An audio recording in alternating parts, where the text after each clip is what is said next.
할렐루야. 7월 셋째 주일 가정예배입니다. 신앙고백 드립니다.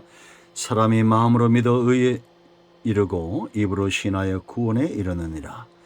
누구든지 주의 이름을 부른 자는 구원을 받으리라. 로마서 10장 10절과 13절의 약속입니다. 마음으로 믿고 입술로 고백합니다. 나는 전능하신 아버지 하나님 천지의 창조주를 믿습니다. 나는 그의 유일하신 아들 우리 주 예수 그리스도를 믿습니다. 그는 성령으로 잉태되어 동정녀 마리아에게서 나시고 본디오 빌라도에게 고난을 받아 십자가에 못 박혀 죽으시고 장사된 지 사흘 만에 죽은 자 가운데서 다시 살아나셨으며 하늘에 오르시어 전능하신 아버지 하나님 우편에 앉아 계시다가 거기로부터 살아있는 자와 죽은 자를 심판하러 오십니다. 나는 성령을 믿으며 거룩한 공교회와 성도의 교제와 죄를 용서받는 것과 몸의 부활과 영생을 믿습니다. 아멘. 할렐루야. 좋으신 하나님을 찬양합니다. 예수님의 이름으로 여러분 모두를 축복합니다. 주의 은혜를 사모하고 치유와 회복을 기다리는 여러분 모두에게 하나님의 선하심과 인자심과 성령의 나타남과 그 능력과 예수 그리스도의 이름의 능력으로 응답이 오고 치유와 회복이 올 것을 믿습니다. 자, 오늘은 요한복음 10장 두 번째 시간, 목자의 음성 두 번째 시간입니다. 7절로 10절 말씀을 묵상합니다. 먼저 기도합니다. 하나님을 찬양합니다. 영광을 올려드립니다. 하나님을 사랑합니다. 주의 보혈을 의지하고 주의 이름을 의지합니다. 말씀 가운데 응답하시고 치유하여 주시기를 원합니다. 우리 가운데 마음이 상하고 병들고 여러 가지 환경으로 지쳐있는 모든 영혼들을 하나님 기억하시며 사람의 힘과 그 능력으로 감당할 수 없는, 의학으로도 감당할 수 없는 모든 질병에서 수많은 영혼들을 치유하셨사오니 이 시간도 말씀을 보내사 저들을 위경에서 건지시고 치유하시는 시간이 되게 하옵소서. 종을 낮추시고 겸손하게 하시고 오직 말씀의 통로만 되기를 원합니다. 예수님의 이름으로 사모하며 기도합니다. 아멘. 자, 7절 보세요. 그러므로 예수께서 다시 이르시되 내가 진실로 진실로 너에게 말하노니 나는 양의 문이라 나보다 먼저 온 자는 다 절도요 강도니 양들이 듣지 아니하였느니라. 내가 문이니 누구든지 나로 말미암아 들어가면 구원을 받고 또는 들어가며 나오며 꼴을 얻으리라. 도둑이 오는 것은 도둑질하고 죽이고 멸망시키려는 것뿐이요 내가 온 것은 양으로 생명을 얻게 하고 더 풍성히 얻게 하려는 것이라. 아멘. 자, 여러분, 예수님이 우리의 목자가 되시는데 선한 목자다라는 겁니다.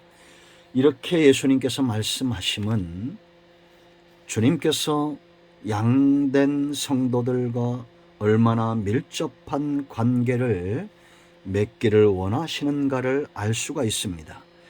그리고 신앙이란 것은 시간이 갈수록 주님과 더 가까워지는 겁니다. 자, 여러분 생각을 해보세요. 목자의 음성을 듣지 못하는 양이 존재할까요? 목자의 채취를 알지 못하는 양이 과연 좋은 꼴과 좋은 환경에서 자랄 수 있겠습니까? 믿음은 깊어질까요? 사랑이 깊어질까요? 그들의 소망은 분명해질까요? 아닙니다. 사람은 관계를 떠나서는 존재할 수 없습니다. 이단들이 이용하는 것도 바로 그런 것입니다. 가스라이팅을 이용해서 사람들을 노예 삼는 것이 바로 악한 사단의 역사죠. 이스라엘이 애굽에서 노예가 되었습니다. 바로에게 가스라이팅 당한 거예요. 그러나 하나님은 그 노예들을 이끌어내어 그들을 치유하시고 자유케 합니다. 이제 앞으로 보겠지만 그들이 광야에서 들어야 될 이름은 여호와 라파, 치료하시는 여호와입니다. 노예를 자녀로 회복시키는 겁니다.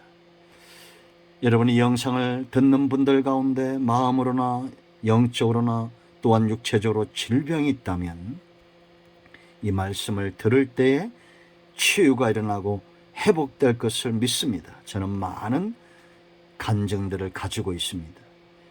여러분, 시편 107편 말씀을 보면 하나님께서 18절로 20절에 말씀을 보내사 그들을 고치시고 위험한 지경에서 건지시는 도다라고 말합니다. 왜 이들이 그럼 위험한 지경까지 갔을까요? 18절 보면 그들은 그들의 모든 음식을 싫어하게 되매 사망의 문에 이르렀다. 음식은 말씀을 이야기합니다. 영적인 음식. 말씀을 싫어한다는 것은 목자의 음성과 멀어진 거예요. 그러니까 위기가 온 겁니다. 위기가 오니까 부르짖으니까 하나님은 그들에게 말씀을 보내사 그들이 싫어했던 음성을 보내사 건지시는 겁니다. 양의 가장 기본적인 것은 첫 시간에 말씀드렸죠. 목자의 음성, 목자의 채취, 목자가 행하시는 것을 깨닫는 겁니다. 여러분 생각해 보세요. 창세기부터 요한계시까지 하나님이 성경을 주시고 충분한 말씀을 우리에게 주셨습니다. 맞습니다. 많은 은혜와 권능을 보이셨습니다. 그렇다고 해서 하나님이 우리에게 이제 성경만 던져주고 아무것도 하지 않을까요? 아닙니다.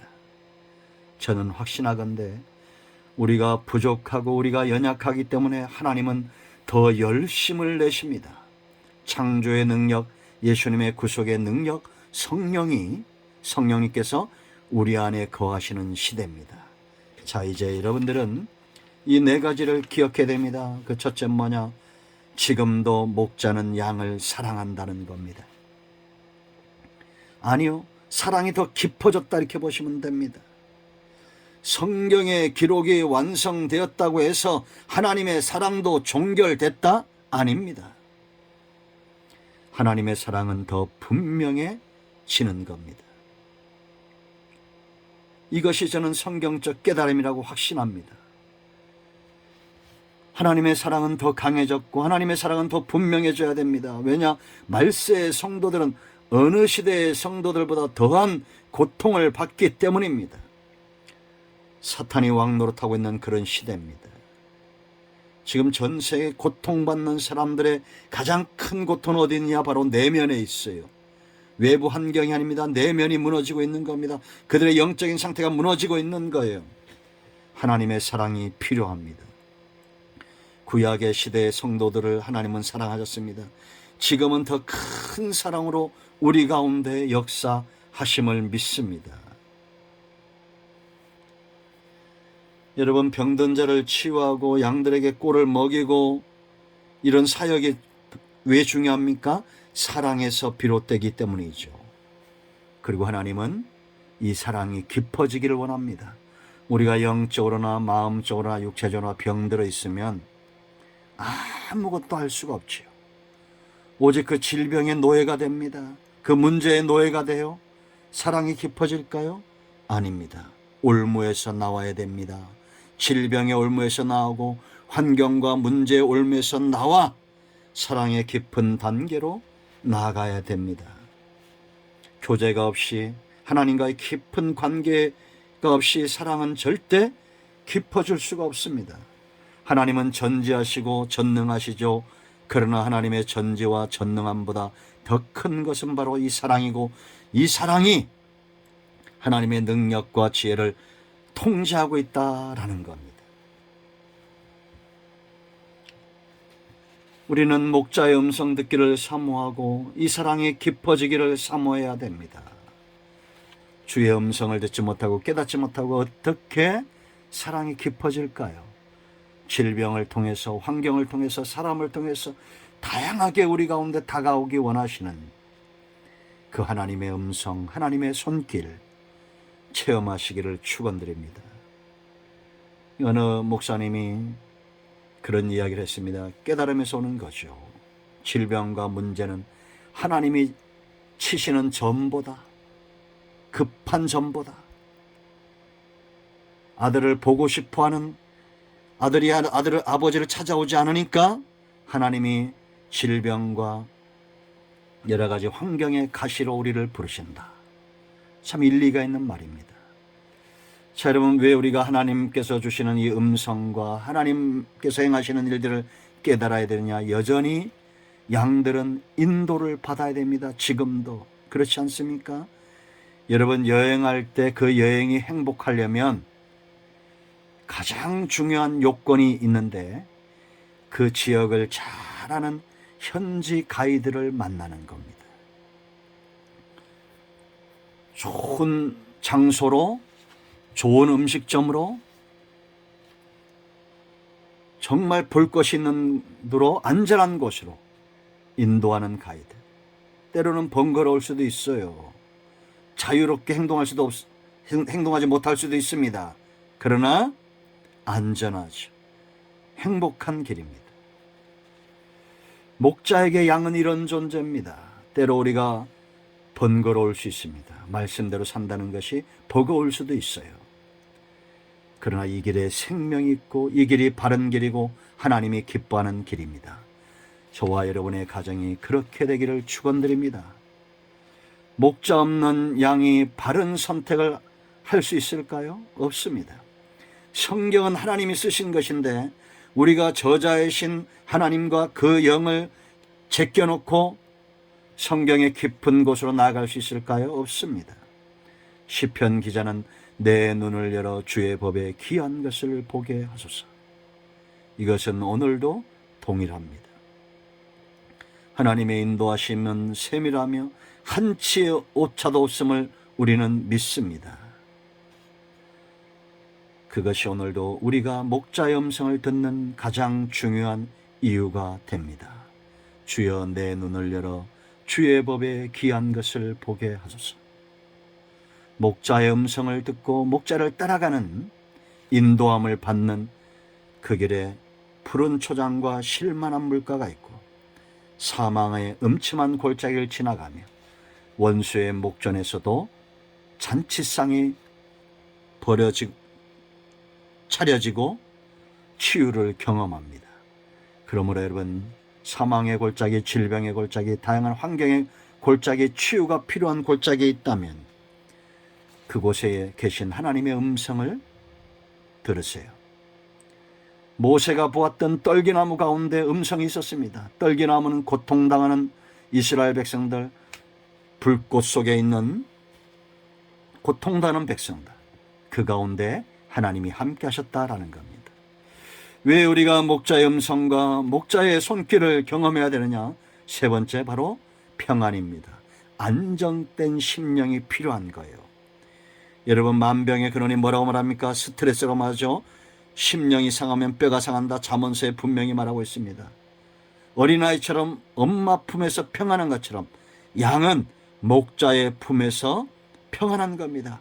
그러므로 양은 어려움이 올수록, 비바람이 불수록 자꾸 목자 가까이 가야 됩니다. 힘들수록 더 가까이 가야 됩니다. 이 목자를 이신 하나님을 배제하고 만홀히 여기고 멀리하고 물러가면 결국 문제가 생깁니다. 하나님 없이 우리가 어떤 문제를 해결하려고 할 때 그 문제가 화근이 되는 거예요. 홍해 앞에서, 마라의 쓴물 앞에서, 광야에서, 여러분, 아이성에서 이스라엘이 왜 어려움을 당합니까? 하나님 없이 그 문제 앞에 섰기 때문입니다. 지금도 하나님은 여전히 저와 여러분의 가장 중요한 피난처가 되는 겁니다.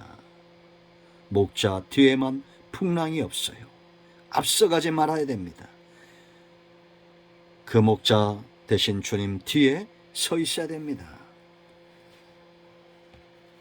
예수를 잘 믿는 사람들의 특징은 불안과 염려가 없습니다. 평안합니다. 젖 먹는 아이처럼 평안한 겁니다. 네 번째, 우리가 힘써 여호와를 알아야 될 이유가 있습니다. 소경에서 벗어나는 겁니다. 자, 여러분 생각해 보세요. 소경은 앞을 볼 수가 없죠. 하나님께서 말씀하시기를 멈춘다고 생각해 보세요. 양들이 더 이상 그 음성을 듣지 못한다고 생각해 보세요. 어떤 일들이 일어나겠습니까? 우리는 주님께서 행하시는 일을 통하여 믿으며 그 말씀을 듣고 또한 믿습니다. 목자의 음성 듣기를 거절하는 자들은 목자를 알기 원치 않은 자들과 같습니다. 그들은 스스로 소경의 길을 선택하는 겁니다. 내일을 알 수 없는 사람이 인생입니다. 그러나 내일을 알 수 없지만 오늘 평안의 잠을 자는 사람, 목자를 사랑하는 사람이고 그 곁에 있는 사람입니다. 목자 곁에 있는 사람입니다. 그러므로 힘써 여호와를 알아야 됩니다. 하나님이 내게 어떻게 말씀하신지를 알아야 돼요. 오늘 이 치유 두 번째 시간은 가정 예배 때 나눕니다.